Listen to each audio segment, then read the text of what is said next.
Sejam todos muito bem-vindos a mais um programa Pátria Gaúcha, uma parceria da Câmara de Vereadores, a TV Câmara, Passo Fundo e a 7ª Região Tradicionalista. Hoje nós trataremos de um tema muito importante para nós, gaúchos, aqui do Rio Grande do Sul, né? Em termos de história, de conhecimento. Nós estamos trazendo aqui o nosso amigo Rodrigo Cavalheiro, historiador, professor de história, declamador, intérprete, e que também ensina, né, como professor, além da história, ensina a declamação, ele treina os intérpretes da nossa região, é jurado de muitos rodeios, de muitos eventos tradicionalistas aqui junto à 7ª Região e ao MTG no estado do Rio Grande do Sul. O tema hoje, então, é a paz de Ponche Verde. Nós, inicialmente, Rodrigo, gostaríamos de saber a tua opinião sobre a paz, o tratado, a assinatura do Tratado da Paz de Ponche Verde, a importância de se conhecer, de se aprender sobre isso, para que possamos honrar as nossas tradições, conhecer a nossa história, enfim, ter um conhecimento. Vamos lá, Rodrigo. Bom, Paulo Dutra, para mim é uma satisfação, uma honra muito grande ser convidado, estar aqui para falar um pouquinho, né? A gente se conhece já há muito tempo, então para mim é uma satisfação poder fazer parte dessa entrevista. Bom, a gente precisa entender, primeiramente, o porquê que chegamos até o tratado, né, de Ponche Verde. Teve toda a questão da Revolução Farroupilha, né, a questão... Muitas pessoas dizem assim, uma guerra, a gente comemora uma guerra que perdeu. Né? Não é bem assim, uma guerra que perdeu. A gente rememora a luta que foi feita contra a questão do imperialismo mesmo. Né? A gente tem que ter uma noção que antes, né, um pouquinho mais atrás, o Rio Grande do Sul fazia parte da Espanha. E aí isso vai no final ali de 1700, que tem a Guerra Guaranítica, que começa a se formar e Portugal, então, tem essa parte do Rio Grande do Sul e muitas fazendas da fronteira pertenciam a metade no Rio Grande do Sul, metade no Uruguai, metade na Argentina. Então, alguns fazendeiros que pertenciam, né, que vão pertencer aos comandos na Revolução Farroupilha, eles tinham fazendas dos dois lados. E o Império ainda, a problemática toda foi que, logo que Dom Pedro I saiu, Dom Pedro II ainda não tinha idade para governar, foi-se feita uma regência de 3 pessoas, 3 partidos políticos totalmente diferentes e adversos nas suas ideologias e ideias, e houve essa confusão. Os extremos do Brasil ficou meio de fora, né, tanto no norte quanto no sul. E o que acontece é que eles proibiram de se fazer comércio com esses países. E aí baixaram o imposto no charqui do Uruguai e aumentaram do Rio Grande do Sul. Então houve essa... E tentaram se fazer acordos e não houve nenhum acordo, que esse período regencial vai até 1830.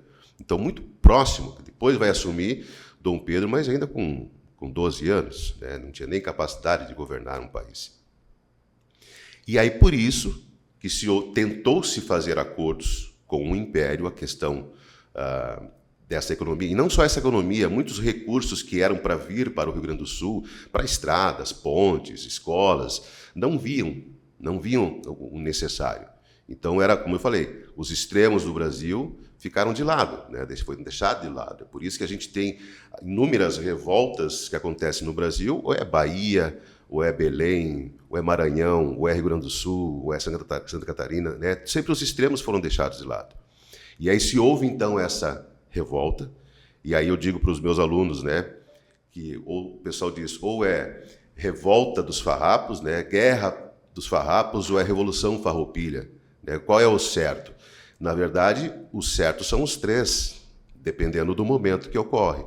Por exemplo, há uma revolta, e eles são chamados farrapos justamente porque quem tinha essa ideia libertária e republicana era o Cipriano Barata, lá no Pará, que ele usava roupas esfarrapadas. Né? Não era esfarrapado, mas ele não vestia uma coisa muito mais de linha, uma coisa mais, né, rebuscada. Ele vivia simples. E ele era chamado de esfarrapo, né? Esfarrapado, esfarrapo e tudo. Então, todo aquele que tinha aquela ideia, aquele ideário de republicano, de liberdade, que assim como vinha na Revolução Francesa, era chamado de farrapos. Pois bem, então quando há uma revolta do pessoal do Rio Grande do Sul contra essa questão imperialista, então há-se a revolta. Depois, quando vem que Bento Gonçalves separa o Rio Grande do Sul, né, a província de São Pedro, do Império Brasileiro, se torna uma república, um país, aí você tem uma revolução. Porque a palavra revolução é tudo aquilo que troca-se de lugar, muda-se drasticamente. Né? Uma coisa, por exemplo, Revolução Industrial, Revolução Francesa, qualquer revolução, qualquer ato que você mude a forma de uma economia, a forma de um governo, a forma de uma religião, há uma revolução. Então, há-se essa revolução quando o Bento Gonçalves separa, e aí quando a gente tem dois países brigando, então a gente tem uma guerra. Aí vem a guerra, né, a Guerra Farroupilha, enfim. Teve-se, por exemplo, durante todo esse decênio, né, esses 10 anos de guerra, é claro, como as pessoas dizem assim, vocês comemoram mortes, comemoram outras coisas mais drásticas, né? Mas a gente tem que entender que era uma guerra. As pessoas passaram 10 anos longe de casa, sem ter como comer, com frio que era, vivendo no campo, que é, vamos dizer assim, na campanha, no Pampa Gaúcho, que o vento é cortante. Então, o ser humano, né, vira uma bagunça, ele precisa se proteger de alguma forma. E foram 10 anos. Né? É claro que os líderes dos republicanos, né, a maioria deles donos de terras e tudo, mas mesmo assim viviam junto com seus soldados. E aí vai chegar um ponto aonde tenta-se fazer esse acordo, porque os dois lados estavam perdendo, né? Tanto questão econômica quanto questão de pessoas. Né? E vai chegar próximo ali em 44, Duque de Caxias, então, que era o líder, né, o comandante-geral do Exército Imperial, ele começa a fazer contato com o Bento Gonçalves. O problema é que eles não entraram em acordo. Bento Gonçalves não aceitava os acordos que eram dados pelo então Duque de Caxias. E aí ele vai se retirar, então, desse acordo, dessa conversa, né, desse tratado que estavam fazendo. E aí, isso desde novembro, né, que estava tentando se fazer esse acordo. Aí entra em cena Davi Canabarro, que era o comandante no lugar, né, substituindo o Bento Gonçalves. Bento Gonçalves foi para casa, que já estava adoentado e tudo, e depois vai morrer uns 2 anos depois. E entra, então, Davi Canabarro, que já estava com uma fama muito ruim devido à Batalha dos Porongos, né, com os lanceiros negros, dizendo que ele tinha abandonado e tudo, deixado os lanceiros à revelia e para serem atacados mesmo. Então, já é uma situação.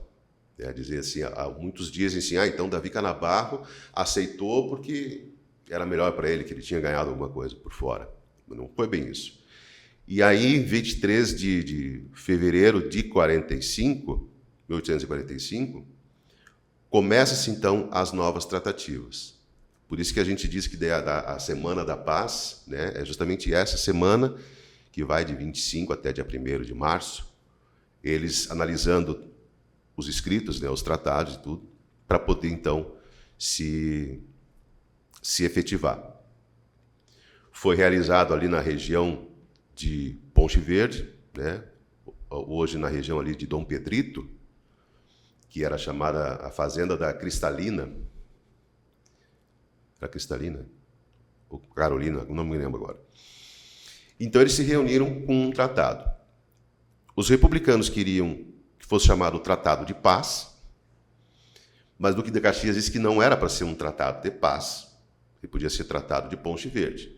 Mas tratado de paz, ele dizia que era feito entre duas nações, né? 2 países, como se um tivesse poder sobre o outro, e ele não queria isso. Ele queria que o Rio Grande do Sul, a República Rio-Grandense, fosse colocada como parte do Império ainda. E nesse tratado são 12 cláusulas que, se elas fossem feitas, se elas fossem acertadas, né, principalmente com o Império, nós sim teríamos ganho, porque eram solicitações dos republicanos. Era uma solicitação de que os soldados que tivessem lutado poderiam voltar a incorporar as fileiras do Exército Imperial. É claro que os oficiais não. Os comandantes, né? Tipo Bento Gonçalves, Davi Canabarro, o Neto, que eram postos superiores, eles não seriam reingressados ao Exército. Mas os outros soldados e os outros oficiais que quisessem continuar, eles continuariam. Isso não aconteceu. Outro ponto, que o governador, então voltaria a ser a província de São Pedro, Rio Grande do Sul, poderiam ser escolhidos pelos republicanos. E isso também não aconteceu. Eles não escolheram. Quem escolheu foi Duque de Caxias. 2 pontos. Terceiro ponto. No tratado estava todos os escravos, né, os escravos que tivessem lutado com os republicanos, principalmente os lanceiros negros, eles seriam libertos. Estariam em liberdade. Se quisessem continuar no Exército Imperial, tudo bem, senão eles seriam libertos. Isso também não aconteceu. O que aconteceu foi que o próprio Império devolveu muitos deles para os seus donos, né? E uma grande parte também eles venderam no Rio de Janeiro. Levaram para o Rio de Janeiro para serem vendidos lá. Os lanceiros negros, não, eles foram incorporados ao Exército Imperial. As dívidas que a República Rio-Grandense tinha com o Império, ela seria parte dela ou abonada ou seria pago em prestações, né, mas sempre avisado antes, também não aconteceu. Que os republicanos, né, que tivessem sofrido perdas seriam ressarcidos, né, de seus valores. Às vezes você perdeu, teve que vender uma casa ou parte de uma fazenda para poder entrar, ajudar nos revolucionários. Foi pago muito pouco pelo Império e para poucas pessoas. E aí era assim, era uma coisa maluca, né? Que todo mundo queria dinheiro, mas não tinha dinheiro, porque o Império não tinha dado. Então, assim, foi um tratado que, se tivesse sido cumprido realmente, como o tratado diz, os republicanos tinham vencido. Porque eles chegaram num ponto que eles exigiram aquilo tudo, mas não foi o que aconteceu. Então, o Império, ele por si só, tomou essa atitude, uma para tentar se beneficiar, para parar, porque eles viam que ia demorar muito mais tempo, uma das guerras mais longas que a gente teve aqui no Brasil. 10 anos de luta.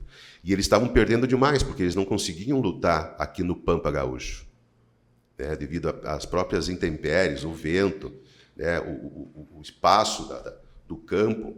Eles não tinham como se esconder, então eles estavam perdendo demais. E aí fizeram, então, essa questão desse tratado, mas que realmente, se tivessem cumprido esse tratado, acho que a gente poderia dizer, né, uma guerra que a gente comemora porque ganhou, que foram feitos os acordos corretos, mas não foi o que aconteceu.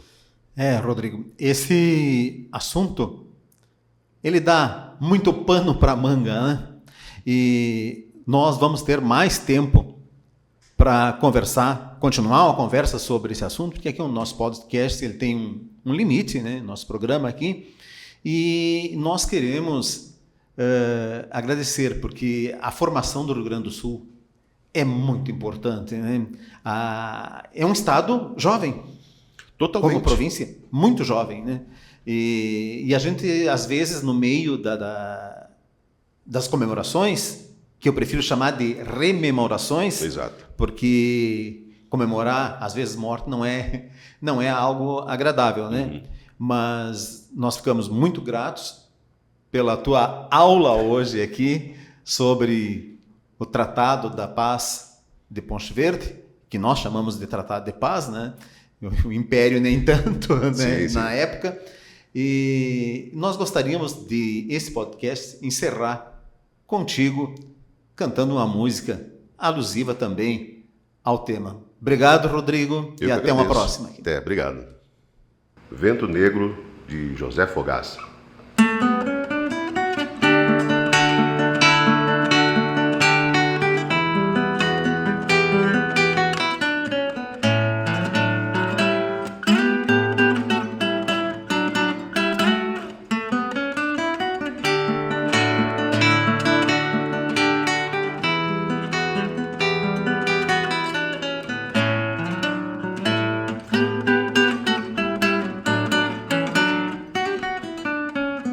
Onde a terra começar, vento negro, gente, eu sou. Onde a terra terminar, vento negro, eu sou. Quem me ouve vai contar, quero lutas, guerra não, erguer bandeira sem matar, vento negro é